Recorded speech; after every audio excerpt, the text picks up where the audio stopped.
దేవుని పిల్లారా, ప్రకటన గ్రంథంలో వ్రాయబడినటువంటి ఈ సంఘముల వివరణ మనకు చాలా ఉపయుక్తంగా ఉన్నది అని నేను భావిస్తున్నాను. ప్రతి సంఘాన్ని దేవుడు కనిపెడుతూ గమనిస్తూ వాటిని అసెస్మెంట్ అంటారు చూసారా, అసెస్ చేస్తూ నిగ్గు తేలుస్తున్నాడు. ప్రతి సంఘంలోని సత్యాసత్యాలను ఆయన బహిర్గతపరుస్తున్నాడు. లోపాలు ఏవైనా ఉంటే సరిదిద్దే ప్రయత్నం చేస్తున్నాడు. చెయ్యి దాటిపోతే దండించడానికి సిద్ధపడుతున్నాడు. సంఘం అనగా మనమే అని మనం తెలుసుకోవాలి. సంఘం అంటే భక్తుల సమూహము, సమాజము అని మనకు తెలుసు. కాబట్టి దేవుడు మాట్లాడుతున్నది మన గురించే, సంఘంలో ఉన్న మన గురించే ఆయన తన ఆలోచనను వ్యక్తపరుస్తున్నాడు. ఇది తుయతైరు గురించో, లేకపోతే స్ఫూర్ణ గురించో, లేకపోతే పెర్గమ అనే సంఘం గురించో, లేకపోతే ఎఫెసీ సంఘం గురించో మాత్రమే అని అనుకోవడానికి వీల్లేదు. సంఘం అంటే మనుషులందరూ కలిస్తేనే అది సంఘం అవుతుంది. కాబట్టి మానవుల ప్రవర్తనల గురించే ఆయన మాట్లాడుతున్నారు. కాబట్టి ఆయన మాటలను మనం చాలా జాగ్రత్తగా ఆలోచిస్తూ ఆయన ఇస్తున్నటువంటి అవకాశాన్ని మనం సద్వినియోగం చేసుకుంటూ తీవ్రమైన ఉగ్రత మన మీద పడకుండా మనం సరిదిద్దుకోవడం చాలా చాలా అవసరము. మనం మారు మనసు పొందడం చాలా చాలా అవసరం అనే సంగతి మనకి ఇక్కడ ఇంతవరకు మనం చూసిన మాటలు బట్టి మనకు అర్థమవుతుంది. అలాగే ఈరోజు మరొక సంఘం గురించి మనం ఆలోచిద్దాము. అదే సార్దీసులో ఉన్నటువంటి సంఘము.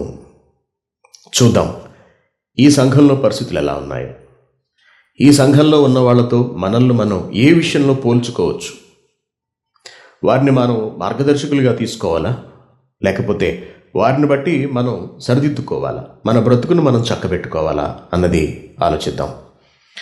3వ అధ్యాయము, ప్రకటన గ్రంథము 3వ అధ్యాయము 1వ వచనం నుండి, సార్దీసులో ఉన్న సంఘపు దూతకు ఇలాగూ వ్రాయము అంటున్నాడు. సార్దీసులో ఉన్న సంఘపు దూతకు ఇలాగూ వ్రాయము, 7 నక్షత్రములను దేవుని 7 ఆత్మలను గలవాడు చెప్పు సంగతులేవనగా. ప్రభువును గూర్చినటువంటి ఉపోద్ఘాతము ఇక్కడ మనకు మరొక విధంగా కనపడుతుంది. ఎఫెసీయులకు ఉత్తరం రాస్తూ లేక వ్రాయమని చెబుతూ ప్రభువు తన్ను తాను ఏమని కనబరుచుకున్నారు? 7 నక్షత్రములు తన కుడి చేత పట్టుకుని 7 దీపస్తంభముల మధ్య సంచరించేవాడు చెప్పు సంగతులేవనగా అన్నారు. అలాగే స్మరణ సంఘం దగ్గరకు వచ్చేటప్పటికి ప్రభు ఎలా చెప్పారు? తన గురించి తాను మొదటివాడను కడపటివాడనై ఉండి మృతుడై మరలా బ్రతికిన వాడు చెప్పు సంగతులేవనగా అన్నారు.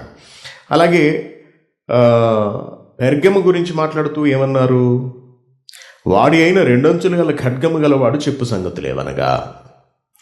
ఇక నిన్న మనం చూసినటువంటి తుయతైర అనే సంఘం గురించి మాట్లాడుతూ ప్రభువు తనను గురించినటువంటి ఉపోద్ఘాతం, ఇంట్రడక్షన్ ఎలా ఇస్తున్నారో మనం చూసాం. అగ్నిజ్వాల వంటి కన్నులను, అపరంజిని పోలిన పాదములను గల దేవుని కుమారుడు అంటున్నారు. ఇక సార్దీస్ దగ్గరకు వచ్చేటప్పటికి 7 నక్షత్రములను దేవుని 7 ఆత్మలను గలవాడు చెప్పు సంగతులేవనగా మాట్లాడుతున్నారు ప్రభు. ఆయన 7 నక్షత్రములు కలిగి ఉన్నారట, దేవుని 7 ఆత్మలను కలిగి ఉన్నారట. ఆయన ఏం చెబుతున్నారంటే, ప్రతి సంఘాన్ని గురించి మనం చూసినప్పుడు మనకి ఎంతవరకు మనం 4 సంఘాలను అధ్యయనం చేశాం కదా. ప్రతి సంఘాన్ని గురించి ఆయన మాట్లాడుతూ తనను తాను పరిచయం చేసుకున్న తర్వాత ఆ సంఘంలో ఉన్నటువంటి గొప్పదనాన్ని ఆయన ప్రశంసిస్తూ వచ్చారు అన్నది మనం చూసాం. అయితే ఈ సార్దీస్ దగ్గరకు వచ్చేటప్పటికి దేవుని ఆలోచనలు చాలా భిన్నంగా కనపడుతున్నట్టుగా మనం తెలుసుకోవచ్చు. ఏమంటున్నాడు ఆయన? నీ క్రియలను నేను ఎరుగుదును. ఏ క్రియలంటే అవి? జీవించుచున్నావన్న పేరు మాత్రం ఉన్నది కానీ సార్దీసు నువ్వు మృతుడవే అంటున్నాడు. ఆయన ఎత్తుకోవడమే తిట్లతో ఎత్తుకున్నాడండి. తిట్లు అంటే ఏమిటి? తప్పు చేశారు వాళ్ళు, తప్పు చేస్తున్నారు వాళ్ళు, అందుకు మందలిస్తున్నాడు. వారిలో ఉన్న తప్పుల గురించి ముందు మాట్లాడుతున్నాడు. మిగిలిన 4 సంఘాలలో వాళ్ళు చేసిన గొప్ప క్రియలను గురించి ఆయన మాట్లాడాడు, అభినందించాడు. కానీ ఇక్కడికి వచ్చేటప్పటికి పరిస్థితి మారింది.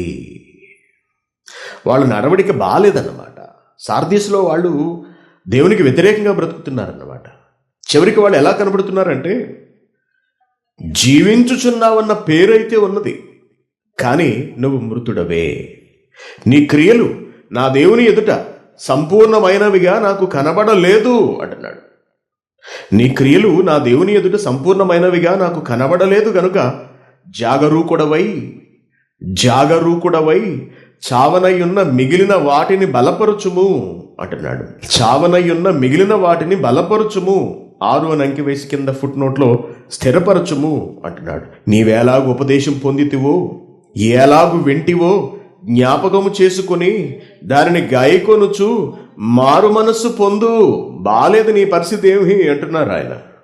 నీవు జాగరూకుడవై ఉండని ఎడలా నేను దొంగవలే వచ్చేదను, ఏ గడియను నీ మీదకు వచ్చేదనో నీకు తెలియకనే వచ్చేదను అంటున్నాడు. అది నీకు తెలియదు. అయితే ఇలా ఉండి కూడా, సంఘంలో పరిస్థితులు ఇలా ఉన్నప్పటికీ కూడా, అయితే తమ వస్త్రములను అపవిత్రపరచు కొనని కొందరు సార్దీసులో నీ యొద్ద ఉన్నారు. వారు అర్హులు కనుక తెల్లని వస్త్రములు ధరించుకొని నాతో కూడా వాళ్ళు సంచరిస్తారు. ఆ అర్హత కొందరు సంపాదించుకున్నారు.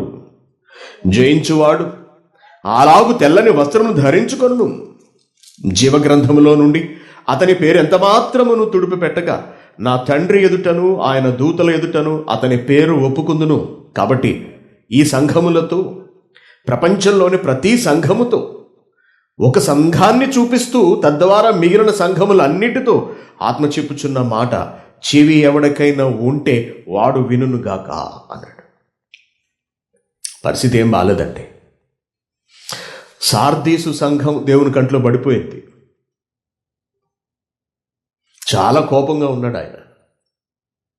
వాళ్ళ ప్రవర్తనలో దేవుడికి ఏమీ నచ్చినట్టుగా కనిపించట్లేదు. ఎప్పుడు అభినందనలు ముందు తెలియచేసే ప్రభువు ఈసారి చివరికి వచ్చేటప్పటికి అభినందన పెట్టాడు అంటే, వారి చెడ్డ క్రియలు ఎక్కువ స్థాయిలోను, వారి సత్య సంబంధమైన క్రియలు చాలా తక్కువ స్థాయిలోను చివరిగా జ్ఞాపకం చేసుకునే స్థితిలో మాత్రమే ఉన్నవన్నమాట. అంటే ఈ సంఘం గురించి దేవుడు ఆలోచిస్తున్నప్పుడు తొలుత వాళ్ళు చేసిన వాక్య సంబంధమైన క్రియలు ఆయనకు జ్ఞాపకం రాలేదు. వారి పాపములే జ్ఞాపకంలోకి వస్తున్నవి దేవునికి. Very good. ఇప్పుడు మనం మళ్ళీ ప్రారంభం నుంచి చూస్తే 3వ అధ్యాయం 1వ వచనం. ఒక్కొక్క వచనాన్ని, ఆయన మనసులో ఉన్న ఒక్కొక్క భావనను కూలంకషంగా మనం అధ్యయనం చేద్దాము. సార్దీసులో ఉన్న సంఘపు దూతకు ఇలాగూ వ్రాయము. సార్దీస్ అనే పదానికి ఉజ్జీవము అనే అర్థం వస్తుంది. అలాగే ఎర్రనిది అనే భావన కూడా ఈ సార్దీస్ అనే పేరు నాకు కలుగుతూ ఉంటుంది.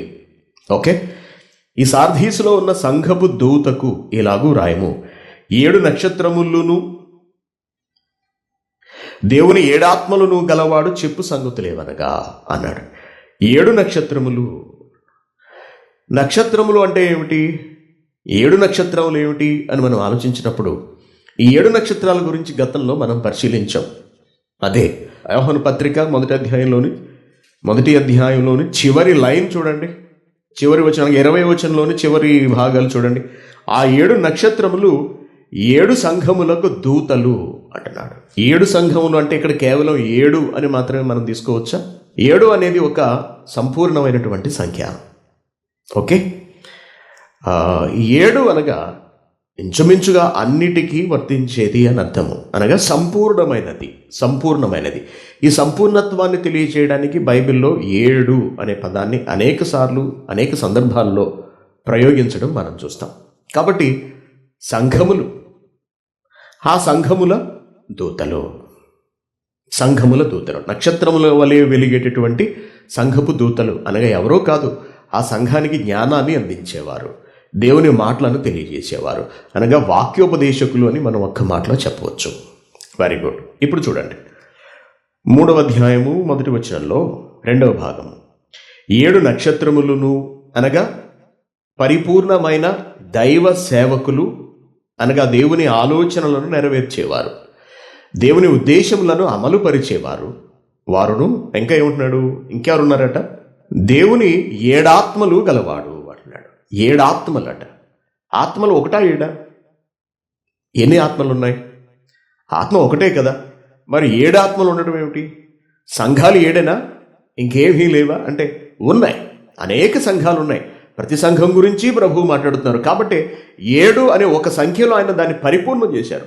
మరి ఆత్మలు కూడా 7 ఉన్నవా, లేకపోతే 7 ఆత్మలు ఉన్నాయా, లేక ఒకే ఆత్మ ఉన్నదా, లేక ఆత్మ పరిపూర్ణతను గురించి కానీ ఆయన మాట్లాడుతున్నారా అని మనం ఆలోచిస్తే, ఆత్మ జరిగించే అతి ప్రధానమైన పరిపూర్ణమైన పనులు 7 అనే సంఖ్యలో లేక 7 భాగములుగా 7 విధములుగా ఉండటం గురించి ప్రభు ఇక్కడ మాట్లాడుతున్నారు.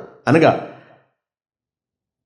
వాక్యోపదేశకుల విషయంలో, అనగా దేవుని ఆలోచనలను అమలు పరిచే వారి విషయంలోనూ, అనగా వారి సంపూర్ణత, వారికి సహకరించే ఆత్మ సంపూర్ణత, ఆత్మ పరిపూర్ణత, ఇలా పరిపూర్ణతను తన యందుంచుకున్నటువంటి ప్రభువు మాట్లాడుతున్నటువంటి మాట అన్నమాట. మళ్ళీ చదివితే 7 నక్షత్రములను 7 ఆత్మలను గలవాడు చెప్పు సంగతులేవనగా. Very good. ఒకే ఆత్మ జరిగించే పలు విధములైన కార్యములను ఒక్కసారి మనం పరిశీలిస్తే యెషయా గ్రంథంలో దీని గురించినటువంటి వివరణ, అలాగే కొత్త నిబంధనలో కూడా అనేక సందర్భాలలో అనేక భాగాలలో మనకు కనపడుతుంది.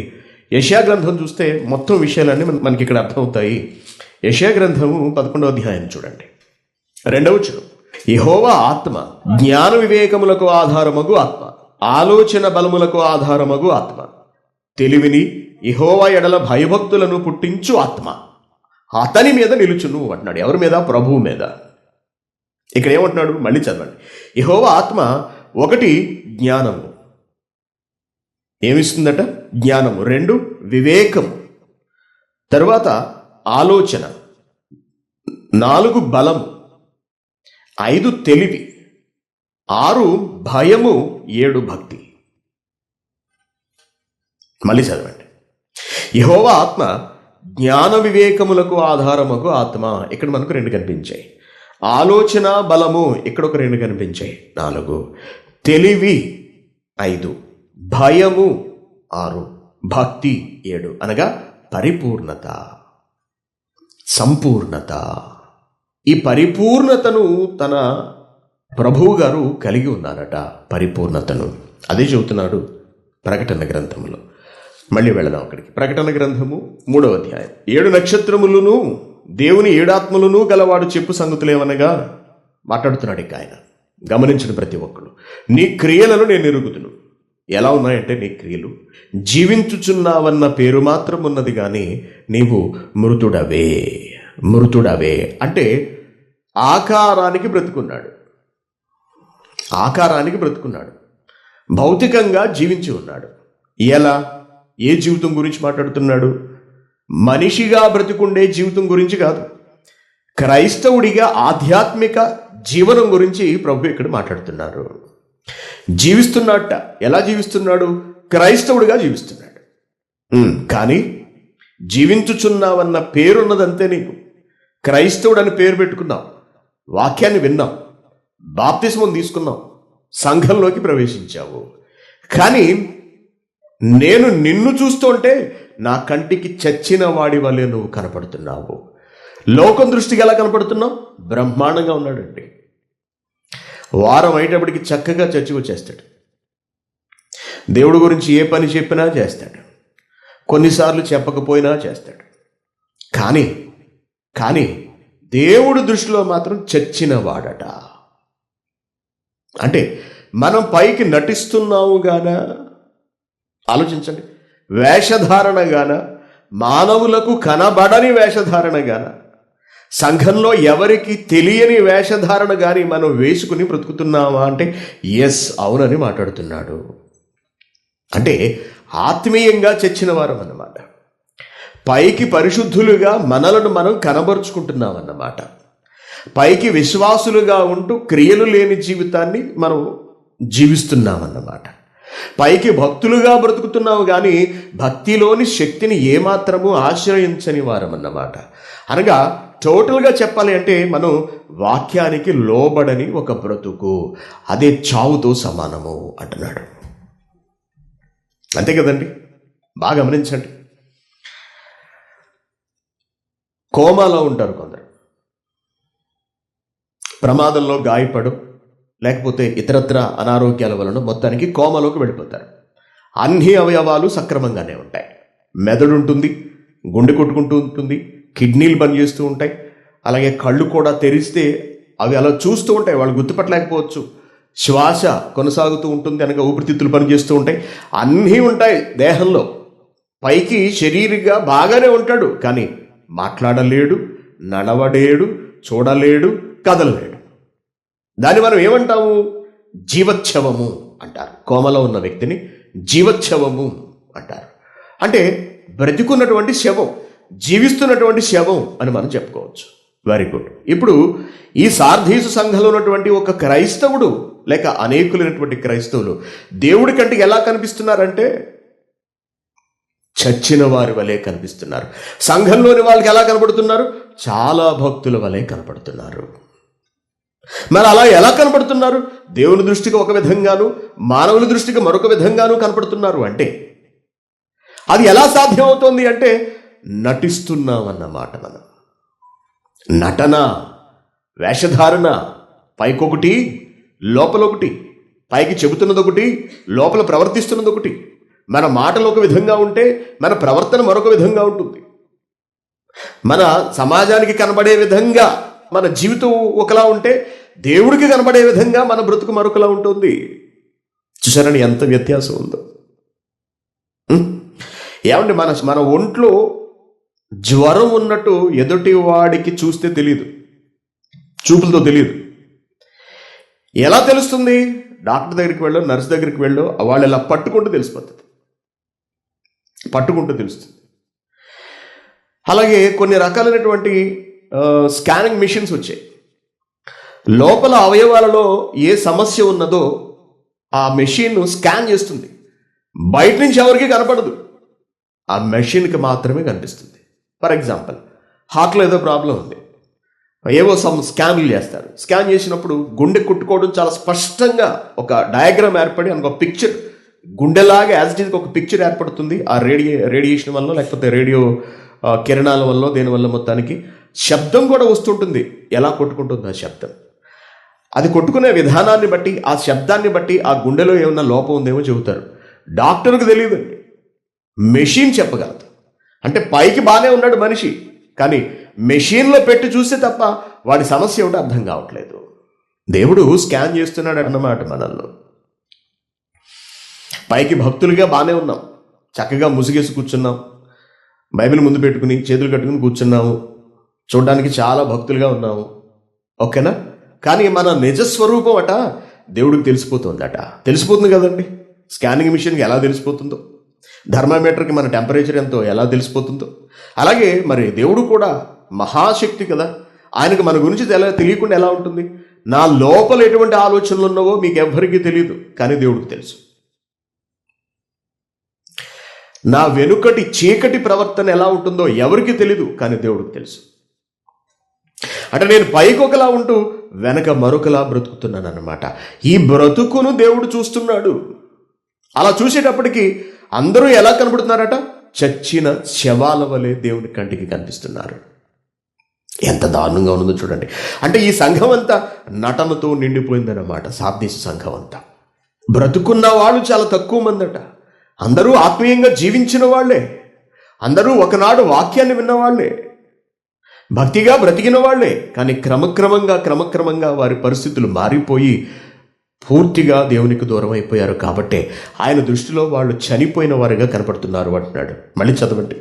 జీవించుచున్నావన్న పేరు మాత్రమే ఉన్నది, నీకు పేరు మాత్రం ఉన్నది. సంఘ సభ్యుడు. ఏ చర్చికి వెళ్తారు? క్రైస్ట్ చర్చ్ కువైట్కి వెళ్తాం.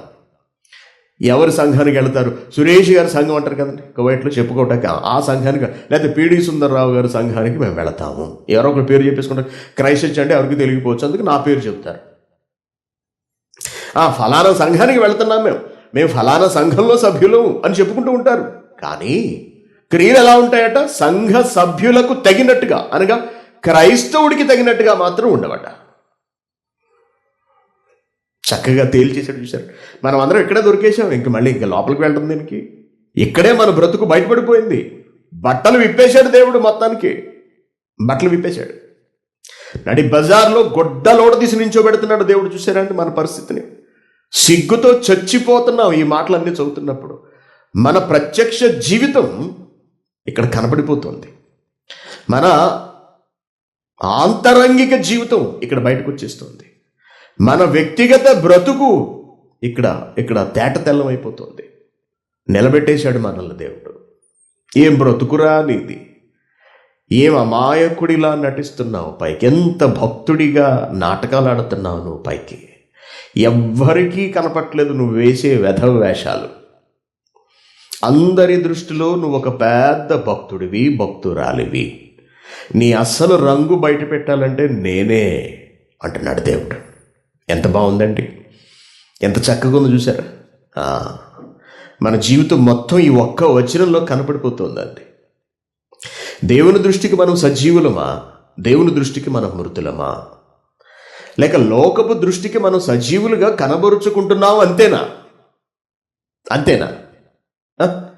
ఒక మంచి మాట చూద్దాం, చూడండి.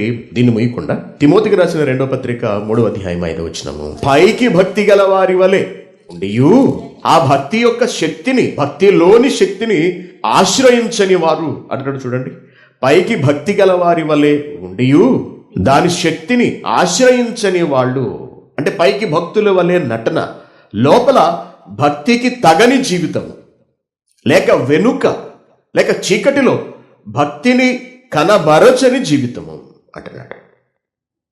గ్రేట్ లైఫ్ కదండి మనది. మనం చర్చిలో ఉన్నంతసేపు ఒకలా ఉంటాం, బయటికి వెళ్ళిపోయిన తర్వాత మరొకలా ఉంటాం. లైవ్లో ఉన్నంతసేపు ఒకలా ఉంటాం, లైవ్ అయిపోయిన తర్వాత మన బ్రతుకు వేరు. వాక్యం చెబుతున్నంతసేపు ఒకలా ఉంటాం, వాక్యం అయిపోయిన తర్వాత మన జీవితం వేరు. భక్తిలోని శక్తిని పైకి భక్తి గల వారి వలే ఉండి దాని శక్తిని, భక్తిలో ఒక శక్తి ఉంటుంది. భక్తి నిన్ను మార్చగలిగేది, నిన్ను పరిశుద్ధపరచగలిగేది, ఆ పరిశుద్ధతలో నిన్ను నిలబెట్టగలిగేది. మనం భక్తిలో ఉంటున్నట్టుగానే పరిశుద్ధతను కోల్పోతున్నావు అంటే ఆ పరిశుద్ధతను ప్రసాదించే శక్తి, ఆ శక్తిని మనం నిలుపుకోలేకపోతున్నాము, దానిని మనకు అన్వయించుకోలేకపోతున్నాము అని అర్థము. దేవుని మాట, దానిలోని శక్తి మనలను ఎల్లప్పుడూ పవిత్రంగా ఉంచగలిగేది. ఆ పవిత్రతను మనం అందుకోలేకపోతున్నామంటే భక్తిలోని శక్తిని, అనగా వాక్యములోని శక్తిని మనం ఆశ్రయించలేకపోతున్నామని అర్థము. అందుకే ఏమంటున్నాడు? పైకి భక్తి గల వారి వలె ఉండియు దాని శక్తిని ఆశ్రయించిన వారు మీరు అని ఇక్కడ పౌలు చెబుతున్నాడు తిమోతి వాళ్ళు ఇటువంటి వాళ్ళు, జాగ్రత్త, వాళ్ళకి నువ్వు చెప్పు అంటున్నాడు. అలాగే మరొక రిఫరెన్స్ చూస్తే ఇటువంటి పై భక్తి గురించి మాట్లాడుతూ ఏమంటాడంటే మార్క్సు వార్త 7వ అధ్యాయం 6వ వచనం, మనందరికీ చిరపరిచితమైనటువంటి వచనమే. మార్క్సు వార్త 7వ అధ్యాయం 6వ వచనము. ఈ ప్రజలు పెదవులతో నన్ను ఘనపరుచుదురు. చర్చికి వెళితే ఆరాధన, పెదవులతో ప్రభువును కీర్తించడం, ప్రభువును ఘనపరచడం, తండ్రికి ఆరాధన చేయటం. ఎలా ఉందంటే ఇదంతా బాగుంది. ఏ చర్చికైనా మీరు వెళ్ళి చూడండి, శుక్రవారం ఏ చర్చికైనా 11 గంటలకు కానీ లేదా 12 గంటలకు కానీ లేదా సాయంత్రం కానీ చర్చికి వెళ్ళి చూడండి, అందరూ ఆరాధనలో మునిగిపోతారు. అలాగే ఆదివారాలు భారతదేశంలో క్రైస్తవ సంఘాలు ఎక్కడుంటే అక్కడికి వెళ్ళి చూడండి, భక్తి భావనలో మునిగి తేలిపోతూ ఉంటారు. అయితే ఈ పెదవులతో చేస్తున్నటువంటి ఆరాధనలో కానీ, భక్తిలో కానీ, లేకపోతే వాళ్ళు కనబరుస్తున్నటువంటి ఆ పద్ధతుల్లో కానీ ఎంతవరకు సత్యం ఉన్నది? ఈ ప్రజలు పెదవులతో నన్ను ఆరాధింతురు కానీ వారి హృదయం కాస్త ఎలా ఉందట? నాకు దూరం అయిపోతున్నది అంటే, నాకు దూరంగా ఉన్నది. వారు మానవులు కల్పించిన పద్ధతులు, దేవోపదేశములను బోధించుచు నన్ను వ్యర్థమైన ఆరాధన అనగా నిష్ప్రయోజనం, దేవునికి నచ్చని, దేవుడు మెచ్చని, ఉపయోగపడని ఒక లోపభూయిష్టమైనటువంటి ప్రవర్తనా విధానము, అదే చచ్చిన స్థితి అంటున్నాడు. ఆధ్యాత్మిక మరణం. సామెతల గ్రంథము 26వ అధ్యాయము 23వ వచనంలో మరొక మంచి మాట మనకు కనపడుతుంది. చూడండి, చెడు హృదయమును ప్రేమ గల మాటలాడు పెదవులు కలిగి ఉండుట మంటి పెంకు మీది వెండి పూతతో సమానము. చెడు హృదయమును ప్రేమ గల మాటలాడు పెదవులను కలిగి ఉండట. లోపల ఎలా ఉందట? హృదయం చెడిపోయింది, హృదయం చెడింది. పైకి మాటలు ఎలా ఉన్నాయట? ప్రేమ గల మాటలాడు పెదవులు. అంటే స్ప్లిట్ పర్సనాలిటీ అంటారు చూసారా? 2 రకాలైన మనుషులు మనలో ఉండడం అన్నమాట. పైకి ఒకటి, లోపల ఒకటి. లోపల చెడు హృదయము, కానీ పైకి ఏం మాట్లాడుతున్నావు? నీకెందుకు నేనున్నాను, ఏ కష్టం వచ్చినా నాకు చెప్పండి, నేను ఆదుకుంటాను అని పై మాటలు. చూసారా అండి, ఇక్కడ వీళ్ళు ఎస్పెషల్లీ అరాబ్స్, అందున కువైటీస్, ఈ దేశపు వాళ్ళు ఏదన్నా మనం హెల్ప్ అడిగినప్పుడు వాళ్ళకు మాట అంటారు, అదేంటంటే ఇన్షాల్లా. ఇన్షాల్లా అంటే దేవుని చిత్తం అయితే అని అర్థం. నేను చేస్తాను అన్నాడు, హాదర్ అన్నాడు, ఇన్షాల్లా అంటాడు. అంటే దాని అర్థం ఏమిటి? దాని అర్థం ఏమిటి? చేస్తాను అని అనకుండా, చెయ్యను అని అనకుండా, ఊరికే పైకి ఒక మాట చేస్తానులే అన్నట్టుగా పెదవులతో మాట్లాడాడు. కొందరు అకీద్, మరికొందరు వల్లా వల్లా అంటారంటే నిజంగా నిజంగా అంటుంటారు, కానీ అదంతా అబద్ధం అనే సంగతి మనకు తెలుసు.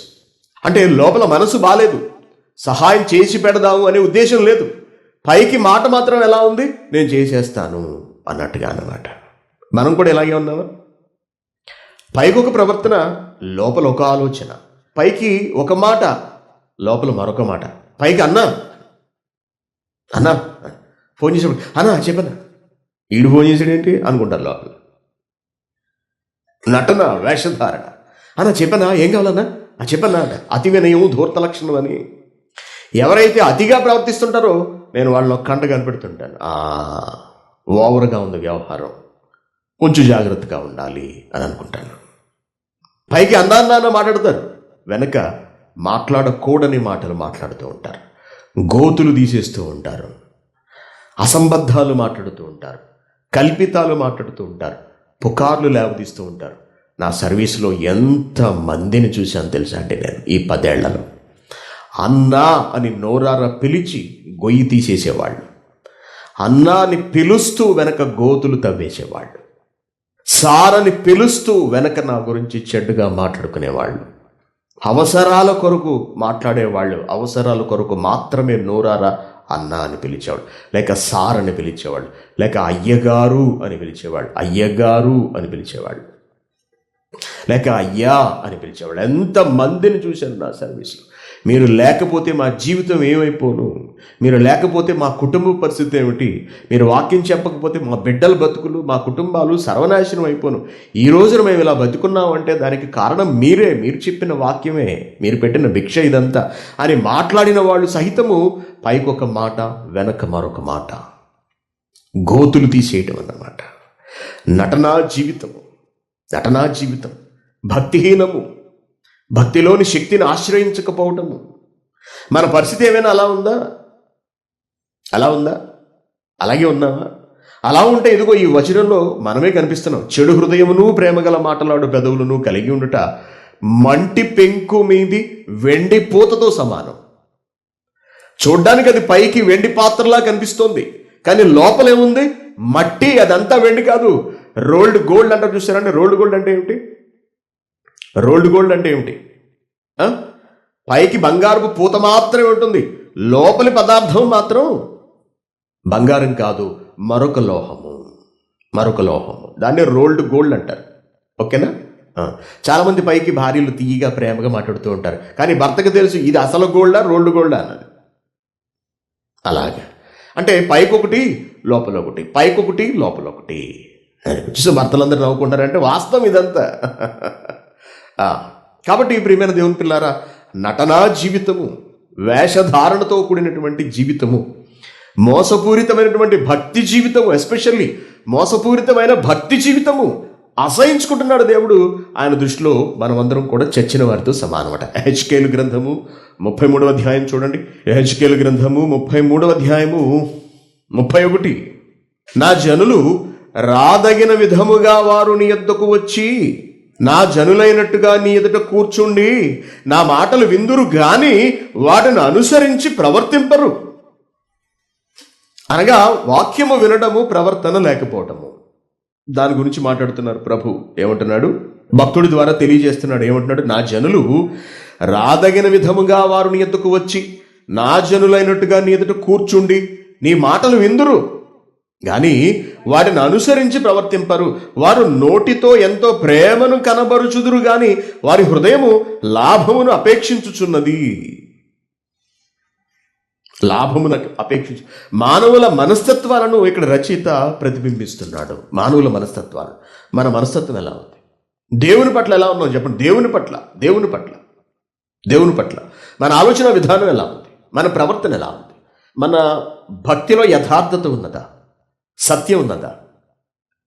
హృదయపూర్వకంగా భక్తిని జరిగించటము, దేవుని వాక్యమును అనుసరించడము ఉన్నదా? లేకపోతే మన దేవుడి దృష్టిలో చచ్చిన వారన్నమాట. కాబట్టి ఏమంటున్నాడు ప్రకటన గ్రంథంలో సార్దీసు సంఘం గురించి మాట్లాడుతూ, నీ క్రియలను నేను ఎరుగుదును.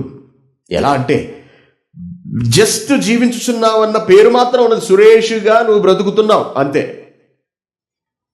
లేకపోతే మరొకరిగా శ్రీరాములుగా నువ్వు బ్రతుకుతున్నావు అంతే. లేకపోతే ప్రసాదుగా నువ్వు బ్రతుకుతున్నావు అంతే.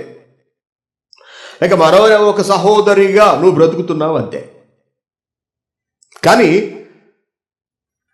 నీలో జీవం లేదు అంటున్నాడు. అనగా జీవం లేని భక్తి, వాక్యం లేని ఆధ్యాత్మికత, ప్రవర్తన లేని క్రైస్తవ బ్రతుకు. విశ్వాసము ఉంది కానీ క్రియలు లేవు, క్రియలు లేని విశ్వాసము. చివరికి ఏమన్నాడు దాన్ని? మృతము, డెడ్. అలాగే కనిపిస్తున్నారు అటు వీళ్ళందరూ. తర్వాత ఏమంటున్నాడు? నీ క్రియలు నా దేవుని ఎదుట సంపూర్ణమైనవిగా నాకు కనబడలేదు. అయిపోయింది, జీరో. నాకేం కనిపించట్లేదు మీ దగ్గర నుండి. నీ క్రియలు నా దేవుని ఎదుట సంపూర్ణమైనవిగా నాకు కనబడలేదు గనుక జాగరూకుడవై చావనయ్యున్న మిగిలిన వాటిని బలపరచు అంటున్నాడు. నీకు చావు దగ్గరకు వచ్చేస్తోంది. ఇక మొత్తం కోల్పోయే పరిస్థితులు వచ్చేస్తున్నాయి. మొత్తం తుడిచిపెట్టేస్తాను ఇక నేను. కాబట్టి నువ్వేం చేస్తావంటే జాగరూకుడవై అంటున్నాడు. జాగరూకత అంటే ఏమిటి? జాగరూకుడు అంటే ఎవరు? జాగరూకుడు అనగా మేలుకొనేవాడు. జాగరూకత అనగా మేలుకొను. రాసుకోండి. అలాగే అప్రమత్తత, కృతావధానము అంటారు దాన్ని. కృతావధానము. జాగరూకుడు అంటే కృతావధానుడు అని అర్థము. అలాగే సావధానుడు అని కూడా అర్థము. సావధానుడు. Very good. ఇందుకే జాగరూకతను కాస్త మనం సూక్ష్మంగా ఆలోచించి వాక్యం దగ్గరకు తీసుకొచ్చి అన్వయింపజేసినప్పుడు అది మేలుకొని అనగా జాగ్రత్త పడి అప్రమత్తంగా ఉండి అంటున్నాడు. ఈ అప్రమత్తత అనేది మనకి ఎప్పుడు వినిపిస్తుందంటే వరదలు వస్తున్నాయి. 3వ ప్రమాద హెచ్చరికను జారీ చేశారు. లోతట్టు ప్రాంత ప్రజలందరూ కూడా అప్రమత్తంగా ఉండాలి అని ప్రభుత్వం ప్రకటించింది అంటాడు. అప్రమత్తత అంటే ఏమిటి? జాగ్రత్త, మెలకువగా ఉండు. అంటే ప్రమాదం ఏ క్షణానైనా సరే నీ మీదకి వచ్చి పడిపోతుంది. కాబట్టి నువ్వు మెలకువగా ఉండాలి సుమా, నిద్రమత్తుతో ఉండకూడదు అని చెప్పడం. Very good. ఇప్పుడు ఆత్మ సంబంధమైన అప్రమత్తత దేని గురించి చెబుతున్నాడు ఇక్కడ? జాగరూకుడవై ఉండాలని. దేని గురించి మాట్లాడుతున్నాడు మహానుభావుడు? సార్దీసులో ఉన్న వాళ్ళు జాగరూకులుగా కాక నిద్రమత్తులో ఉన్న వాళ్ళు అన్నమాట. వాక్య సంబంధమైన మెలకువ వారికి లేదు అని అర్థము.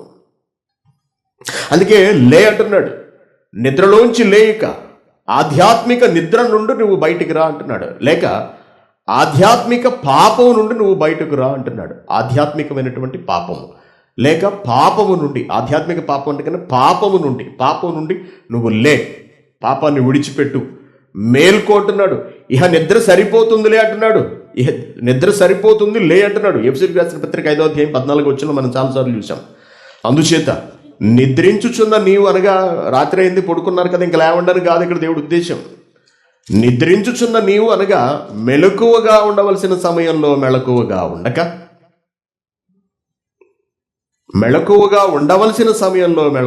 ఉండక నిద్రమత్తులో జోగుతున్నావు, లేకపోతే తూలిపోతున్నావు, మత్తుడై ఉన్నావు అని అర్థం ఇక్కడ. కాబట్టి ఏమంటున్నాడు? ఆధ్యాత్మికమైనటువంటి నిద్రలో ఉన్నటువంటి నీవు లేచి మేల్కొని అనగా జాగరూకుడవై మృతులలో నుండి లే అనగా జాగరూకతను దేంతో చెబుతున్నాడు? దేంతో పోలుస్తున్నాడు దేవుడు? దీన్ని కూడా మృతముతోనే పోలుస్తున్నాడు. ఎవరైతే వాక్య సంబంధమైన జాగ్రత్తలో ఉండడో వాడు దేవుని దృష్టిలో చచ్చిన వాడితో సమానము. కాబట్టి నిద్రించుచున్న నీవు మేల్కొని మృతులలో నుండి లెమ్ము. ఎందుకో తెలుసా? కనీసం ఇప్పుడన్నా నువ్వు లేస్తే క్రీస్తు నీ మీద ప్రకాశించడానికి, నీ బ్రతుకును వెలుగుమయం చేయడానికి సిద్ధంగా ఉన్నాడు. నువ్వు లేచి కూర్చోవాలిగా, నువ్వు చెవినివ్వాలిగా, నువ్వు కంటినివ్వాలిగా, నువ్వు నీ ప్రవర్తనను దేవునికి లోబరచాలి కదా. అదేమీ లేకుండా చర్చికి రావడం, కాసేపు అక్కడ కూర్చున్నాం లేదా అక్కడ కూలబడ్డం, వినడం, వెళ్ళిపోవడం, లేకపోతే కనీసం సంఘానికి రాకపోవడం, అవకాశం ఉండి కూడా ఏమన్నా అవకాశం లేక సంఘానికి రాలేక బాధపడుతున్న వాళ్ళు ఎంతోమందిని నేను చూస్తుంటాను. వాళ్ళకు ఫోన్లు చేసి బాధపడుతుంటారు, మెసేజ్లు పెడుతుంటారు. కోవైట్లలో పనిచేసుకునే వాళ్ళు ఏమిటి, లేక బయట పని చేసుకుంటూ కూడా సెలవులు లేని వాళ్ళు ఏమిటి, ఎంతో కన్నీటి పర్యంతం కూడా అవుతూ ఉంటారండి చాలామంది. కానీ అవకాశం ఉండి కూడా కొంతమంది రారు. సెలవు రోజున కూడా ఏదో ఒక పని పురమాయించుకుంటారు. లేక కొంతమంది ట్రాన్స్పోర్ట్ పంపిస్తే, బస్సు పంపిస్తేనే వస్తారు, లేకపోతే కారు పంపిస్తేనే వస్తారు. కొద్ది దూరం కూడా నడిచి రాలేరు. కనీసం బస్సు ఆగే చోటుకు కూడా నడిచి వెళ్ళడానికి కొంతమంది ఇష్టపడట్లేదు. ఇంటి దగ్గరికే బస్సు రావాలి, ఇంటి దగ్గరికే కారు రావాలి. ఓకే, కారు అనుకో ఇంటి వరకు వస్తుంది, బస్సు ఎలా వస్తుంది నీ ఇంటి వరకు, నీ గుమ్మం వరకు, నీ అంతస్తు వరకు? వీళ్ళందరూ ఏ స్థితిలో ఉన్నవాళ్ళు అంటే ఆధ్యాత్మికంగా మృతులు, దేవుని దృష్టిలో మృతులు అన్నమాట. మృతులు. అవకాశం ఉండి కూడా దేవుని కొరకు అడుగులు వేయని వారు, అవకాశం ఉండి కూడా దేవుని కొరకు బ్రతకని వారు, దేవుని కొరకు ఆలోచించని వాళ్ళు, అవకాశాన్ని దుర్వినియోగపరుచుకునే వాళ్ళు, వీళ్ళందరూ కూడా వాళ్ళని లేవమంటున్నాడు. నువ్వు లేచి నాయనా, నువ్వు లేచి నిద్రించుచున్న నువ్వు మేల్కొని జాగరూకుడవై మృతుల్లో నుండి లే, అప్పుడు క్రీస్తు నీ మీద ప్రకాశిస్తాడు. లేకపోతే నీ జీవితంలో ప్రకాశం ఉండదు, నువ్వు మరొక ప్రకాశవంతమైన చోటుకి వెళ్ళిపోవాల్సి ఉంటుంది. అదే నరకంలోని వెలుగు, నరకంలోని అగ్నిగుండం. కాబట్టి ప్రియమైన దేవుని పిల్లారా, జాగరూకత కలిగి ఉండాలి అనగా మనం మేలుకొని ఉండాలి అంటున్నాడు. మేలుకొని ఉండాలి, నిద్రస్థితిని మనం విడిచిపెట్టాలి. రోమిలకు రాసిన పత్రిక 13వ అధ్యాయం 11వ వచనం. సార్దీసు వాళ్ళ పరిస్థితి ఎలా ఉన్నదట? రోమిలకు రాసిన పత్రిక 13వ అధ్యాయం 11వ వచనంలో, మీరు కాలము నెరిగి నిద్ర మేల్కొని వేళ అయినదని తెలుసుకొని అలాగు చేయండి అంటున్నాడు. నిద్ర మేల్కొనే వేళ అయిందని తెలుసుకుని అలాగు చేయండి అంటున్నారు. పడుకోకు మెత్తగా. ఎందులో ఉన్నాం మనం? మత్తుగా మనం దేనిలో ఉన్నాము? మద్యపానం వలన మత్తులయ్యావా? నువ్వు తాగి పడుకుని ఉంటే నీ ఇంట్లో ఉన్నదంతా దోచుకెళ్ళిపోతాడు ఎవడొకడు. అంతే కదా? డబ్బు వలన మత్తుడయ్యావా? డబ్బు వలన మనం మత్తులవుతున్నావా? ధనం వలన. ధనం ఎక్కువ వచ్చేస్తుందా? ఆదాయం ఎక్కువ ఉందా?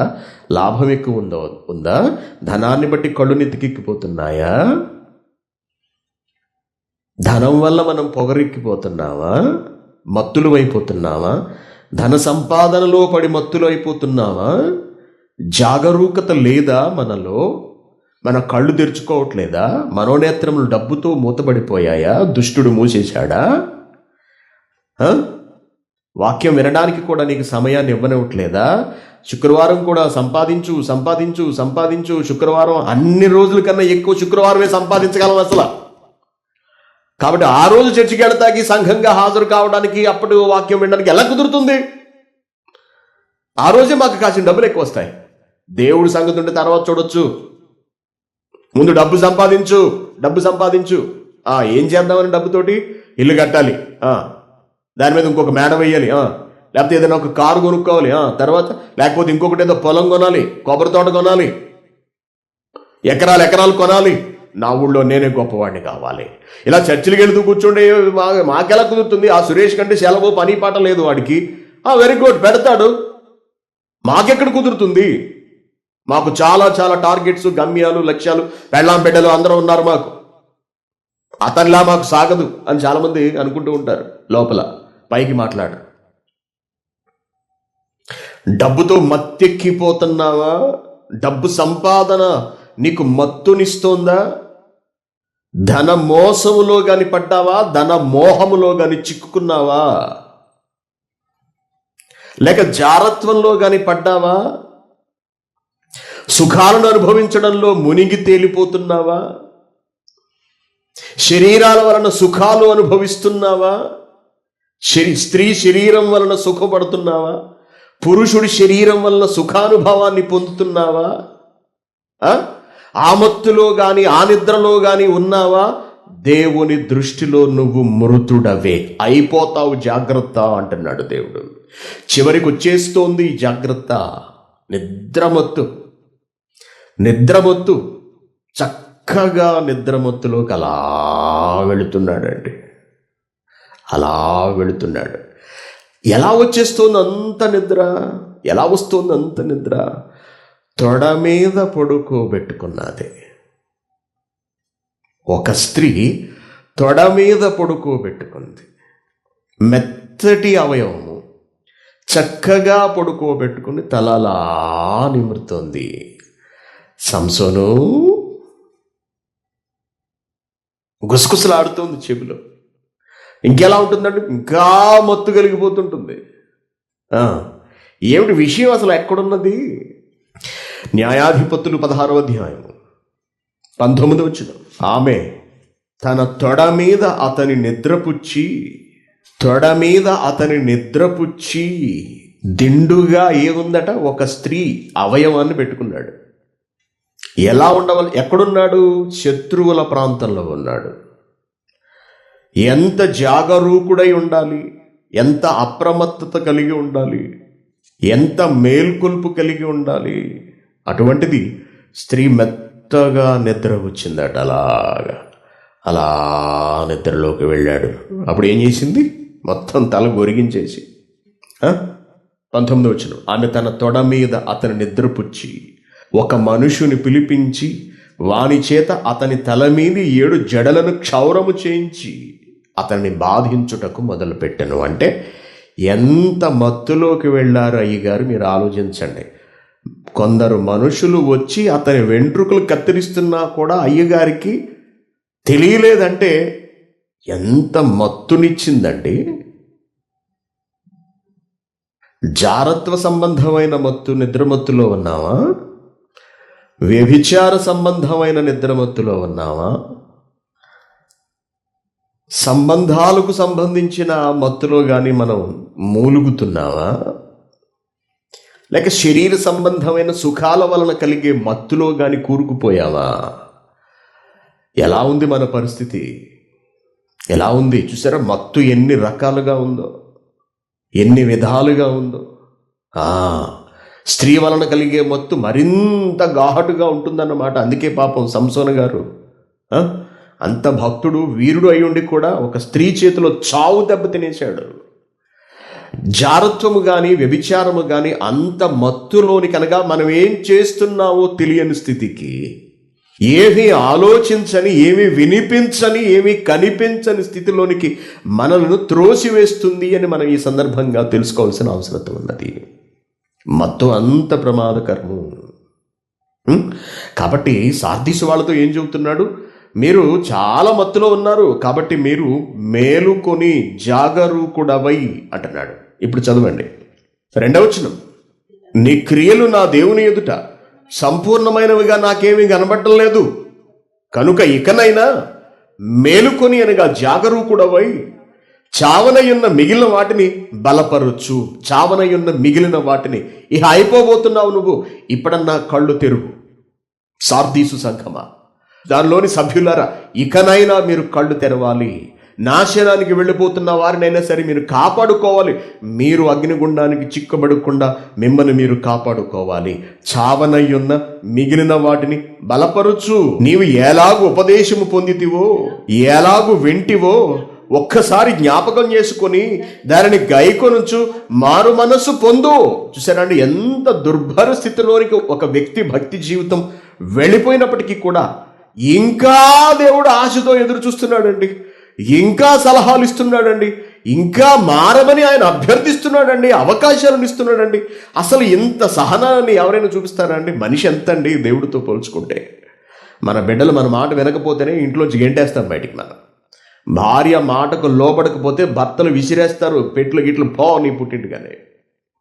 భార్య వినకపోయినా, బిడ్డలు వినకపోయినా, ఒక కంపెనీలో పనిచేస్తున్నప్పుడు కంపెనీ చెప్పిన మాటలను, వాళ్ళు ఇచ్చిన ఆజ్ఞలను ఆ ఉద్యోగస్తుడు వినకపోతే తీసేస్తారు ఉద్యోగం నుండి.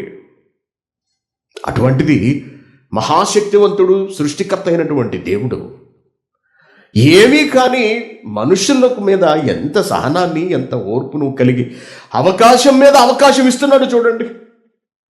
అంత అయిపోయినప్పటికీ కూడా మరలా చివరిగా మరొక అవకాశము. ఏమంటున్నాడు? నీవు ఎలాగో ఉపదేశము పొందితివో, నువ్వు ఎలా వచ్చావో, నువ్వు నా దగ్గరకు రావటానికి నీకు ఏవేవి దోహదపడ్డాయో, నువ్వు వాక్యాన్ని ఎలా విన్నావో, నువ్వు ఎలా విన్నావో, ఉపదేశం పొందితివో, ఎలాగో వింటివో, నీ ప్రారంభపు స్థితి ఏమిటో ఒక్కసారి నువ్వు జ్ఞాపకం తెచ్చుకొని దానిని గాయకొనుచు. విన్నావంతే, కానీ దానిని గాయకొనట్లేదు అన్నాడు. ఇక్కడ మరొక ముఖ్యమైన విషయం మనకు వచ్చిందంటే, ఏమండి, మరొక ముఖ్యమైన సంగతి మనకు బయటకు వచ్చింది. అదేమిటంటే, కేవలం వింటున్నావంతే, కానీ దాన్ని గాయకొనటం లేదు. మీరు వినుట మట్టుకు విందురు గాని గ్రహింపరు అంట. వారు వినుట మట్టుకు విందురు గాని, మీరు వినుట మట్టుకు విందురు గాని. యాకోబు పత్రిక 1వ అధ్యాయము 22వ వచనము, మీరు వినువారు మాత్రమై ఉండి మిమ్మును మీరు మోసపుచ్చుకొనకుండా వాక్య ప్రకారము ప్రవర్తనను కలిగి ఉండాలి అంటున్నాడు. మీరు వినువారు మాత్రమై ఉండి ఎలా విన్నారు? విని ఊరుకున్నారు అన్నమాట. చాలామంది వాక్యం వింటారండి, విని ఊరుకుంటారంతే. అంటే వాక్యం పనిచేయదు, లోపల హృదయాన్ని మార్చగలిగే అవకాశాన్ని వారు ఇవ్వట్లేదు. వాక్యానికి దృష్టి పెట్టరు వాక్యం మీద. అమ్మో, దేవుడు చెప్పినట్టుగా బ్రతకకపోతే దేవుని చేతిలో పడిపోతామేమో అనే భయం ఉండదు. తప్పు చేస్తున్నప్పుడు ఎవరైనా చూస్తారేమో అనే భయం మాత్రం ఉంటుంది. అదే తప్పు చేస్తున్నప్పుడు దేవుడు చూస్తాడేమో అనే భయం మాత్రం మనకుండా. చూసారా? అంటే సాటి మనిషికి ఒకవేళ భయపడుతున్నామేమో తప్పించి దేవుడికి మాత్రం మనం ఎట్టి పరిస్థితుల్లోనూ జడవట్లేదన్నమాట. అంటే కేవలం మనం విని విడిచిపెట్టేసే వాళ్ళం, విన్నదాన్ని ఆచరణలో పెట్టలేని వాళ్ళము అని అర్థము. కాబట్టి ఇక్కడ వెళుతూ ఏమంటున్నాడు? ఎలాగూ ఉపదేశము పొందితివో, ఎలా విన్నావో జ్ఞాపకం చేసుకుని దానిని గాయకొనుచు మారు మనసు పొందు అంటున్నాడు. నువ్వు ఇంకా మారు మనసు పొందాలి. జాగరూకుడు కావాలి నువ్వు. లేకపోతే నేను ఏ క్షణాన్ని వచ్చేస్తానో తెలియదు. నేను వచ్చేసానా మీరందరూ అయిపోతారు అంటున్నాడు. తండ్రి నిర్ణయం తీసుకుని నన్ను పంపించాడా, మీ సంఘం అంతా, దానిలోని భక్తులందరూ సర్వనాశనం అయిపోతారు. కాబట్టి మీరు మేల్కోవాలి అంటాడు. దశలోనికలకు రాసినటువంటి 1వ పత్రిక 5వ అధ్యాయము 5వ వచనము, మీరందరూ వెలుగు సంబంధులను పగటి సంబంధులై ఉన్నారు. మనము రాత్రి వారము కాము, చీకటి వారము కాము. కావున ఇతరుల వలె నిద్రపోక మెలకువగా ఉండి మత్తులము కాకయుందుము. నిద్రపోవు వారు రాత్రి వేళ నిద్రపోవుదురు, మత్తుగా ఉండేవారు రాత్రి వేళ మత్తుగా ఉంటారు. సరిగ్గా అప్పుడు ఏం జరుగుతుందట? 4వ వచనం, సరిగ్గా అప్పుడు ఏం జరుగుతుందట? సహోదరులారా, ఆ దినము దొంగ వలె మీ మీదకి వచ్చుటకు మీరు చీకటిలో ఉన్నవారు కారు అంటున్నాడు. ఆ దినము దొంగ వలె వచ్చుటకు మీరు చీకటిలో ఉన్నవాళ్ళు కాదు. దొంగడు చీకటిలో వస్తాడు, దొంగవాడు చీకటిలో వస్తాడు. చీకటిగా ఉంటే వస్తాడు, లైట్ వేస్తే రాడు, లైట్లు వేస్తుంటే వాడు రాడు. ప్రభు ఎలా వస్తారు? చూడండి, పైకి చెబుతున్నాడు 5వ అధ్యాయం 1వ వచనం, సహోదరులారా, ఆ కాలమును గూర్చి ఆ సమయమును గూర్చి మీకు ఏం రాయాల్సిన అవసరం లేదు, మీకు తెలుసు, రాయనక్కర్లేదు. రాత్రి వేళ దొంగ ఎలాగూ వచ్చునో అలాగే ప్రభువు దినము వచ్చును. దొంగవాడు ఎప్పుడు వస్తాడో తెలియదు, అలాగే ప్రభు దినం కూడా ఎప్పుడు వస్తుందో తెలియదు. కాబట్టి మనం నిద్రపోయి ఉండడానికి వీల్లేదు, మత్తులుగా ఉండడానికి వీల్లేదు అంటున్నాడు. లోకులు నెమ్మదిగా ఉన్నది, భయమేమీ లేదని చెప్పుకుని చూడగా గర్భిణీ స్త్రీకి ప్రసవ వేదన వచ్చినట్లుగా వారికి ఆకస్మికంగా నాశనము తటస్థించును కనుక వారెంత మాత్రము తప్పించుకొనలేరు. ఇదే పరిస్థితి అక్కడ ప్రకటన గ్రంథంలో మాట్లాడుతున్నాడండి. తప్పించుకోలేరు మీరు, కానీ చివరి అవకాశం ఇస్తున్నాను, మీరు మారు మనసు పొందాలి అంటున్నాడు. మీరు మారు మనసు పొందాలి. నేను ఎప్పుడు వచ్చేస్తానో తెలియదు, నేను వచ్చేస్తాను అంటున్నాడు. కాబట్టి ప్రేమ దేవుని పిల్లారా, ఆలోచించండి, ఎలా ఉన్నది మన పరిస్థితి, మన సంఘపు పరిస్థితి, సంఘంలోని మన పరిస్థితి ఎలా ఉన్నది, మన భక్తి జీవితం ఎలా ఉన్నది?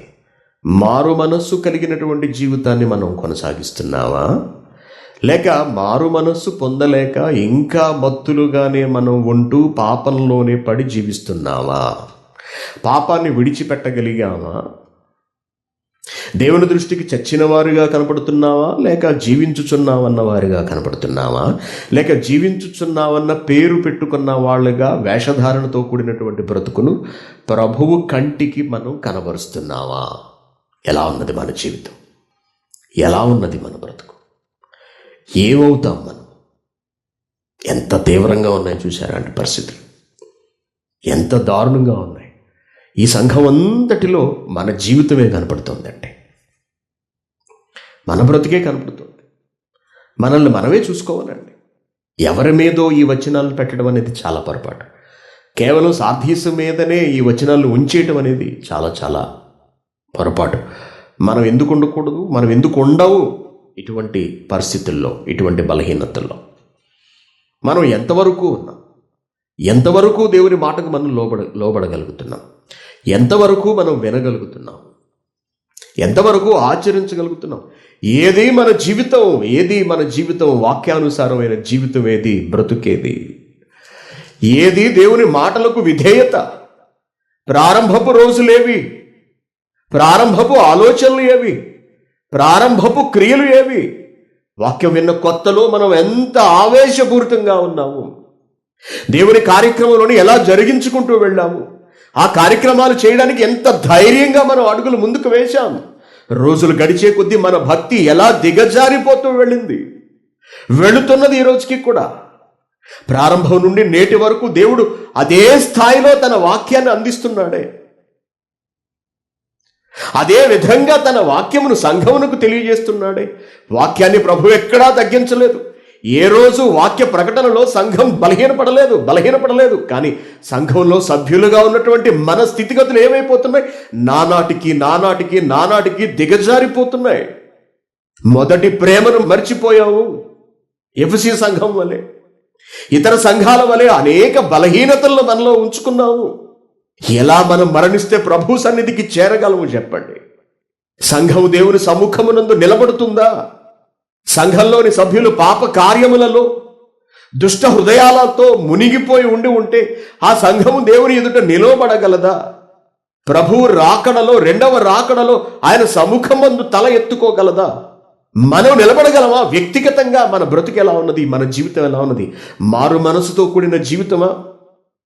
పాపములను సరిదిద్దుకుంటున్నావా? సరి చేసుకుంటున్నావా? లేక మూర్ఖంగా మొండిగా వెళ్ళిపోతున్నావా? ఆలోచిస్తున్నావా? భయపడుతున్నావా? దేవుని మాటలకు లోబడుతున్నావా? దేవుని ఆజ్ఞలకు, దేవుని పనులలో పాల్గొంటున్నావా? ఈ దేహాన్ని పవిత్రంగా దేవునికి అప్పగించగలుగుతున్నావా? పరిశుద్ధంగా నీతి క్రియలు మనం జరిగించగలుగుతున్నావా? ఆలోచించండి ప్రేమ దేవుని పిల్లారా. తొలి నుండి సంఘపు పరిస్థితి ఎలా ఉన్నది? సార్దీసు సంఘపు పరిస్థితి. చక్కగా విన్నారు, ఉపదేశాన్ని పొందారు, కానీ రాను బలహీన పడిపోతూ వెళ్ళి గొప్ప లక్షణాలను వాళ్ళు నిలుపుకోలేకపోయారు.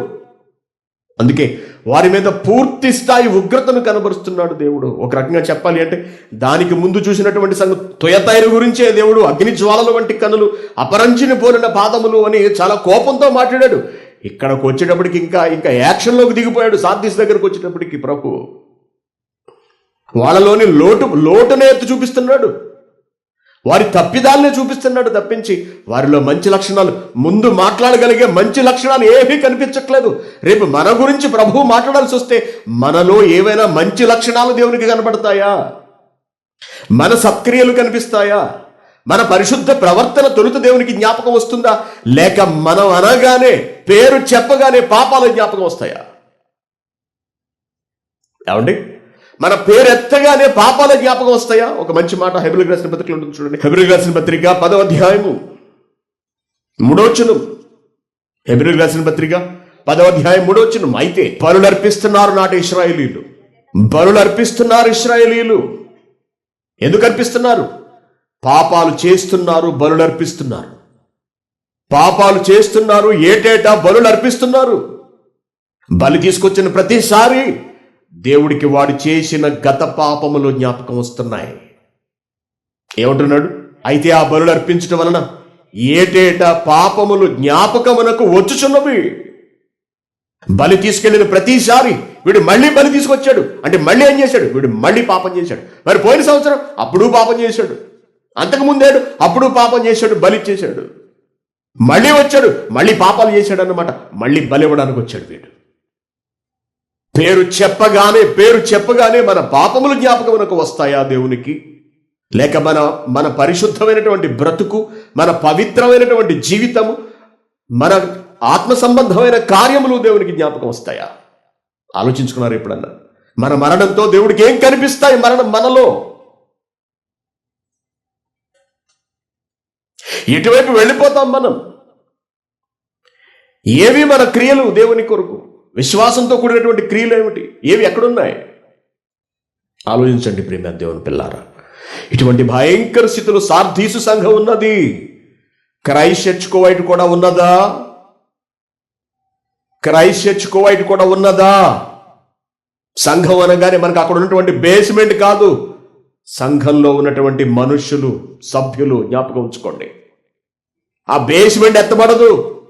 అక్కడ హాజరయ్యే మనమే ప్రభు రెండవ రాకడలో, లేక దానికన్నా ముందు మనం మరణిస్తే ఏదో ఒక గమ్యానికి మనం చేరుకోవాల్సిన వాళ్ళం. ఎలా ఉన్నది మన జీవితం? ఎలా ఉన్నది మన బ్రతుకు? ఏం చేస్తున్నాం మనం దేవుని కొరకు? ఎలా కష్టపడగలుగుతున్నాం మనం దేవుని కొరకు? ఏమి ఇవ్వగలుగుతున్నాం మనం దేవుని కొరకు? మన జీవితం ఎలా ఉన్నది? మన కుటుంబపు జీవితం ఎలా ఉన్నది?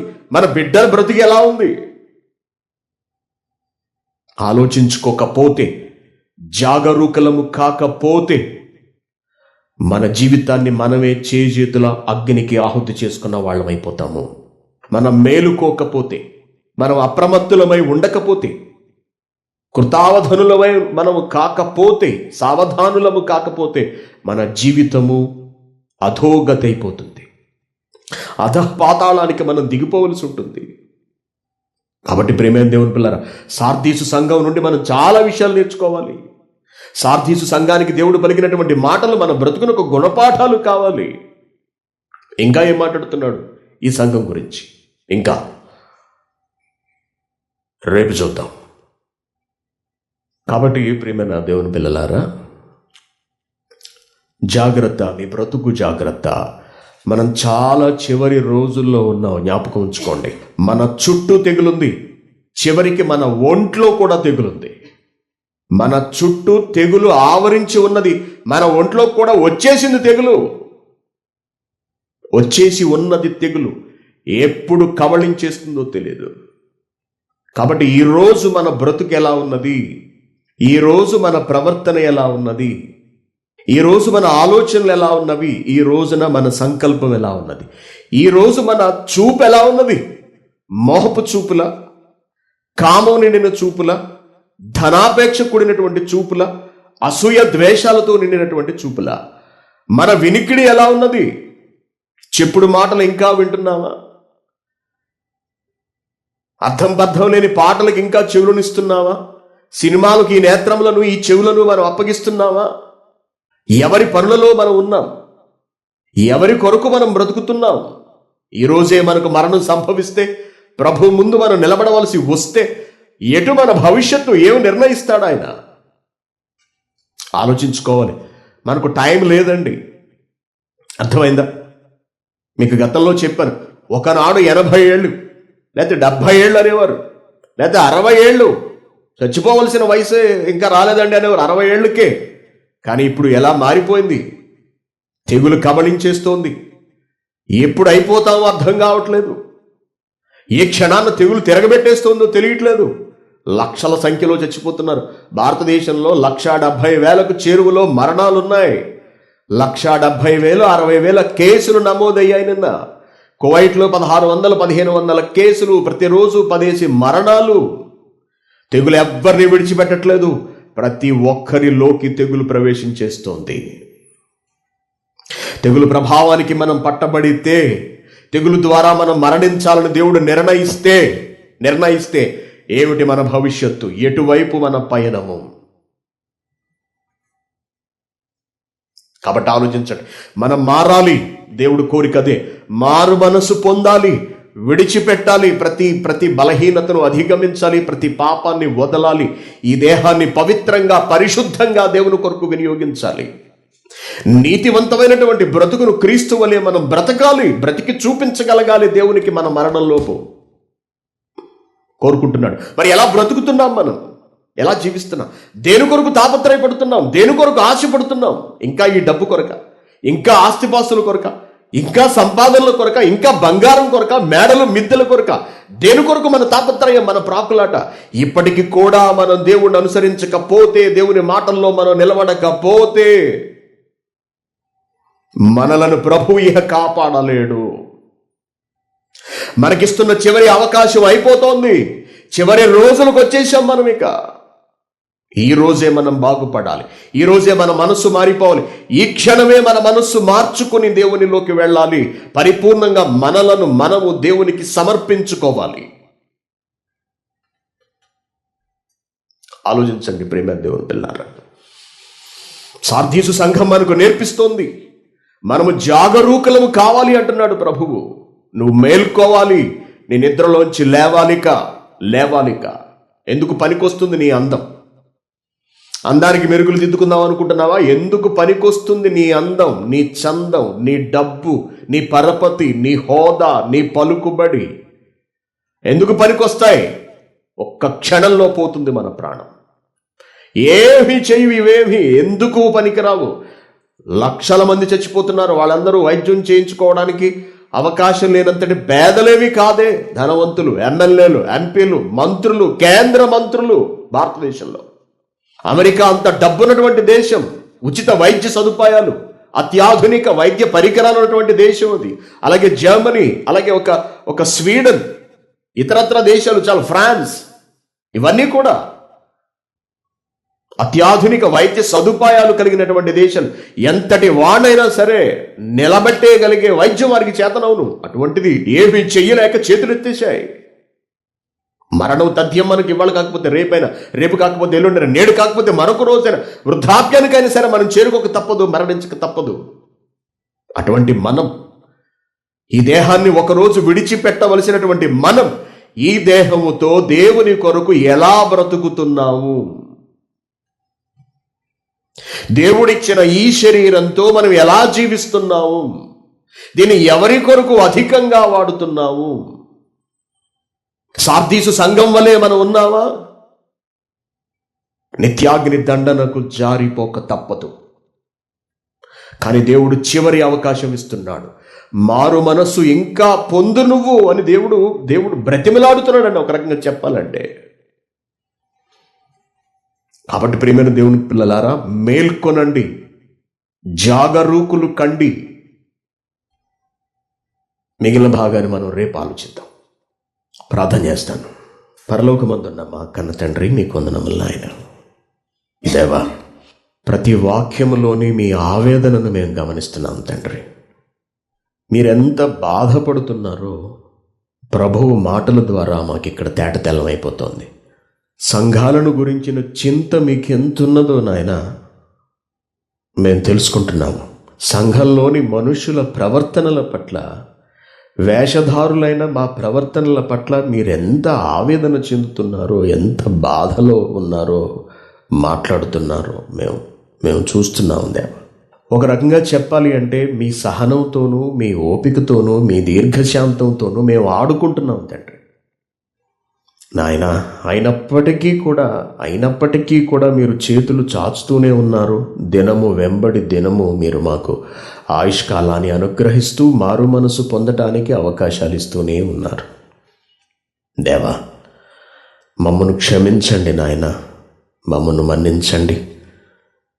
మిమ్మును క్షోభ పెడుతున్నాం మీకు మేము దుఃఖాన్ని, బాధను కలిగిస్తున్నాం తండ్రి. మమ్మను మన్నించమని మిమ్మను ప్రాధేయపడుతున్నాము దేవా. మారు మనస్సు పొందటానికే మీరు మాకు ఈ రోజునిచ్చారు. మేము లోకాన్ని ఉద్ధరిస్తామని కాదు తండ్రి, బాగా డబ్బు సంపాదించుకుంటామని కాదు, మారు మనస్సు పొందుతామని. ఈ విషయాన్ని మీ బిడ్డలు గ్రహించాలని నాయన అనేక సంగతులు తెలియజేశాను. మీరు చెప్పిన వాక్యాన్ని బట్టి, మీరు వ్రాయించిన వాక్కులను బట్టి మీ బిడ్డలు విన్నారు. వారు పొందుతున్న ఉపదేశమును నిలుపుకొనగలిగే శక్తిని వారికి అనుగ్రహించండి. వారు వింటున్నటువంటి వాక్యమును అమలులో పెట్టగలిగే జ్ఞానమును మీ బిడ్డలకు ప్రసాదించండి తండ్రి. వాక్యానుసారమైన జీవితం గడిపేటట్టుగా మా అందరినీ బ్రతికించమని మరొక అవకాశం ఇమ్మని మిమ్మల్ని ప్రాధేయపడుతున్నాము. దేవా, ఆన్లైన్లో ఉన్న మీ బిడ్డలందరి గురించి ప్రార్థిస్తున్నాం తండ్రి. ప్రేమతో సత్యం దగ్గరకు మీ బిడ్డలు వచ్చారు. వచ్చిన ప్రతి ఒక్కరిని మీరు జ్ఞాపకం చేసుకోండి తండ్రి. వాక్య జ్ఞానంతో మీ బిడ్డలను నింపండి దేవా. మీరు అనుగ్రహిస్తున్న రోజులను మీతో గడపగలిగే అవకాశమును మీ పిల్లలకు ప్రసాదించండి తండ్రి. తెగుళ్ళతో ఈరోజు చూసిన వాళ్ళు రేపు కనబడడం లేదు నాయన. ఇటువంటి భయంకర పరిస్థితుల్లో తండ్రి ఈరోజు మీరు మమ్మల్ని బ్రతికించి ఉంచారు అంటే మాకు మీరు అవకాశం ఇస్తున్నారు నాయన. మా మార్పు కొరకు మీరు ఎదురు చూస్తున్నారు. మా వైపు మీరు చేతులు చాచుతున్నారు. ప్రేమ నిండిన కంటితో మీరు చూస్తున్నారు. ఈ విషయాన్ని మీ బిడ్డలందరూ గ్రహించాలని నాయన కోరుకుంటూ ఈ వాక్యాలు తెలియజేశాను తండ్రి. విన్న వాక్యం విడిచిపెట్టి తమను తాము మోసగించుకోకుండా కనీసం ఈ రోజైనా జాగరూకులై నిద్ర మత్తును వదిలి మేల్కొని సంపూర్ణంగా తమ జీవితమును మీకు అర్పించగలిగే మనస్సును వారికి ప్రసాదించండి. అలాగే ఆన్లైన్లో ఉన్న మీ బిడ్డలందరి ఆరోగ్యములను పరిరక్షించమని ప్రాధాయపడుతున్నాం. అనేక దేశాల నుండి మీ బిడ్డలు వాక్యాన్ని వింటున్నారు నాయన. తెగులు తీవ్రంగా ఉన్నటువంటి ఈ రోజుల్లో మీ బిడ్డలను తెగులు బారిన పడకుండా తప్పించమని వేడుకుంటున్నాం. ఒకవేళ తెగులు బారిన పడినప్పటికీ కూడా నాయన ఎటువంటి ప్రమాదము మీ బిడ్డలకు వాటిల్లకుండా తీవ్ర అనారోగ్య పరిస్థితుల్లోనికి వెళ్లకుండా కాపాడి సంరక్షించమని కోరుకుంటున్నాం. అదేవిధంగా తండ్రి, సంఘంలో ఎంతోమంది అస్వస్థులై మీ సహాయం కొరకు ఎదురు చూస్తున్నారు దేవా. సహోదరి మార్త గారు నాయన తెగులు బారిన పడి ప్రార్థనను కోరారు నాయన. ఇప్పటికే అనేక అనారోగ్య సమస్యలతో ఉన్నటువంటి మీ కుమార్తెను భద్రపరచండి. ఆమె చేసిన త్యాగములను, మీ పట్ల ఆమె కనపరిచిన భక్తిని మీరు జ్ఞాపకం చేసుకొని మీ బిడ్డను తెగుల నుండి విడిపించమని ప్రాధేయపడుతున్నాం. అలాగే సహోదరి సుజాత గురించి ప్రార్థిస్తున్నాము నాయన. ఆమెకు కలిగిన అస్వస్థత నుండి ఆమెను విడిపించండి. జరగబోయే చికిత్సలో మీరు తోడుండి ఆమెను బాగు చేయమని మిమ్మల్ని కోరుకుంటున్నాము. అలాగే తండ్రి, ఎవరైతే ప్రార్థించమని అడిగారో సంఘంలోని వారిని అందరినీ మీ ముందు పెడుతున్నాము నాయన. దేవా, మీ బిడ్డలందరినీ చల్లగా చూడండి. వారికి కావలసిన సహాయమును మీ చిత్తం అయితే అనుగ్రహించమని వేడుకుంటున్నాం తండ్రి. మీ బిడ్డలు చేసిన పనులను బట్టి, మీ పట్ల వారికి ఉన్నటువంటి ప్రేమను బట్టి, భక్తిని బట్టి మీ బిడ్డలను ఆదుకోమని, మీ సహాయతను మీ పిల్లలకు అనుగ్రహించమని మిమ్మల్ని బ్రతిమలాడుకుంటున్నాం, మీకు మొర్ర పెడుతున్నాం దేవా. నాయన, సంఘం అంతటి గురించి ప్రార్థిస్తున్నాం నాయన. మీరు ఏర్పరిచిన సంఘం తండ్రి, అనేక కార్యక్రమాలు జరిగించిన సంఘము నాయన. వాటిని మించిన కార్యక్రమాలు జరిగించడానికి మేము సిద్ధంగా ఉన్నాం దేవా. దయతో మా విన్నపాన్ని మీరు అంగీకరించి పరిస్థితులన్నిటినీ చక్కబరిచి తిరిగి సంఘము వాక్యంతో ప్రజ్వరిల్లడానికి అవకాశమును ప్రసాదించమని కోరుకుంటున్నాం నాయన. పరిస్థితులు అనుకూలంగా లేనప్పటికీ కూడా సంఘాన్ని మీరు విడిచిపెట్టక, సంఘం నుండి వాక్యాన్ని దూరం చేయక నాయన, అనేక రోజుల పాటు, వారంలో ఇంచుమించుగా 6 రోజుల పాటు మీ వాక్యాన్ని మీరు సంఘానికి అందిస్తున్నారు. దీన్ని బట్టి మీకు ధన్యవాదములు తండ్రి. మీరు మమ్మల్ని ప్రేమిస్తున్నారు అని, మీరు మమ్మల్ని ఎంతో కోరుకుంటున్నారు అని, మీతో కలిసి బ్రతకాలి మేమందరం అని మీరు ఆశపడుతున్నారు అని ఈ సంఘాన్ని బట్టి, సంఘానికి మీరు చేస్తున్న సహాయాన్ని బట్టి మాకు అర్థమవుతోంది తండ్రి. ఎల్లప్పుడూ ఇలా సంఘమును వాక్యముతో నింపమని, మీ బిడ్డలందరి హృదయములను వాక్యముతో బంధించమని మిమ్మల్ని ప్రాధేయపడుతున్నాం నాయన. సంఘము ద్వారా మహోన్నతమైన కార్యక్రమములను భవిష్యత్తులో జరిగించడానికి మార్గమును సరళం చేయమని ప్రాధేయపడుతున్నాం తండ్రి. కువైట్లో మాత్రమే కాకుండా నాయన, సంఘమును వ్యాపింప చేయడానికి, విస్తరింప చేయడానికి, భారతదేశంలో కూడా సువార్త ప్రకటించడానికి నాయన ప్రణాళికలు సిద్ధపరుస్తుండగా దేవా, మా ఆలోచనలను పక్కకు జరిపి మీ ఉద్దేశములను వీటన్నిటిలో నెరవేర్చమని మిమ్మల్ని ప్రాధేయపడుతున్నాం. భవిష్యత్తు పనుల నిమిత్తము ఎందరో మీ బిడ్డలు విలువైన తమ త్యాగాలను అందించారు, తమ రక్తాన్ని మీకు ఇస్తున్నారు తండ్రి. ప్రతిదినము కష్టపడిన వారి సంపాదనను మీ పని నిమిత్తము నా చేతుల్లో పెడుతున్నారు నాయన. ప్రతి ఒక్కరి కష్టానికి తండ్రి, వారి రక్తపు చుక్కలకు న్యాయం చేకూర్చి పెట్టగలిగే శక్తిని నాకు ఇవ్వండి. వారికి తగిన ప్రతిఫలమును తగిన సమయంలో తగిన విధముగా అందించమని మిమ్మల్ని బ్రతిమలాడుతున్నాను తండ్రి, ప్రాధేయపడుతున్నాను దేవా. అలాగే సంఘంలో అనేక పనులు జరిగిస్తున్న మీ బిడ్డలందరినీ జ్ఞాపకం చేసుకోండి. మీ బిడ్డలందరినీ చల్లగా చూడమని మిమ్మల్ని కోరుకుంటున్నాం. రాబోయే శుక్రవారపు తరగతి గురించి మీకు ప్రార్థిస్తున్నాం నాయన. ఎటువంటి ఆటంకము విఘాతము కలగకుండా మీ వాక్యంతో మమ్మల్ని అందరినీ నింపమని, మీ బిడ్డలముగా సమాజముగా సమావేశమై మీకు ప్రార్థించగలిగే, మీ వాక్యమును వినగలిగే, మీకు కృతజ్ఞతలు చెల్లించగలిగే భాగ్యాన్ని అనుగ్రహించమని ప్రాధేయపడుతున్నాం. దేవా, అలవోకగా మీ వాక్కులను చెప్పగలిగే, మీ పట్ల ప్రేమను వ్యక్తపరచగలిగే శక్తివంతమైన మాటలు మాకు అందించిన మా ఆత్మీయ తండ్రిని బట్టి మీకు ధన్యవాదములు. ఆయనకు దీర్ఘాయుష్ను, సంపూర్ణ ఆరోగ్యమును ప్రసాదించమని మిమ్మల్ని కోరుకుంటున్నాం. అలాగే నాయన, తెగులు బారిన పడినటువంటి మీ బిడ్డలందరి కొరకు మరొకసారి ప్రార్థిస్తున్నాం తండ్రి.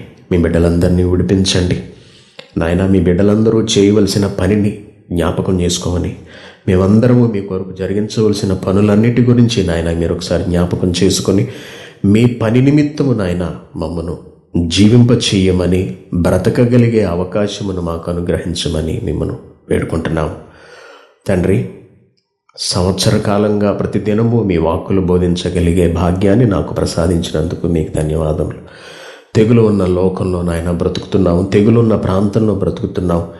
చివరికి తెగులు మా దేహంలోకి కూడా ప్రవేశించింది తండ్రి. అయినప్పటికీ కూడా ఈరోజు మీరు నన్ను జీవింపచేసి బ్రతికించి ఉంచి ఆసుపత్రి పాలు కానివ్వకుండా, మట్టికి పోనివ్వకుండా తండ్రి ఈరోజు మీ వాక్యం చెప్పగలిగే భాగ్యాన్ని నాకు ప్రసాదించినందుకు మీకు ధన్యవాదములు. మీ చిత్తమైతే రేపు కూడా వాక్యాన్ని చెప్పడానికి నాకు అవకాశం ఇమ్మని మిమ్మల్ని బ్రతిమలాడుకుంటున్నాం తండ్రి. మీ బిడ్డలందరి కొరకు మరొకసారి ప్రార్థిస్తున్నాం. ఆన్లైన్లో ఉన్న మీ బిడ్డలందరినీ మీరు జ్ఞాపకం చేసుకోండి. అనేక దేశముల నుండి మీ బిడ్డలు వాక్యాన్ని వింటున్నారు. ప్రతి ఒక్కరి ఆరోగ్యములను మీరు భద్రపరచండి నాయన. వారి కుటుంబములను జ్ఞాపకం చేసుకోండి. మీ పిల్లలందరికీ మెండైన వాక్య జ్ఞానమును అనుగ్రహించమని, రేపు తిరిగి మేము కలుసుకొని మీకు మీ వాక్యాన్ని నేర్చుకొని మీకు ప్రార్థించగలిగే భాగ్యాన్ని అందరికీ ఇవ్వమని మా ప్రభువును ప్రియరక్షకుడైన యేసుక్రీస్తు వారి పేరిట ఈ ప్రార్థనను మీకు విన్నవిస్తున్నాం తండ్రి. ఆమేన్.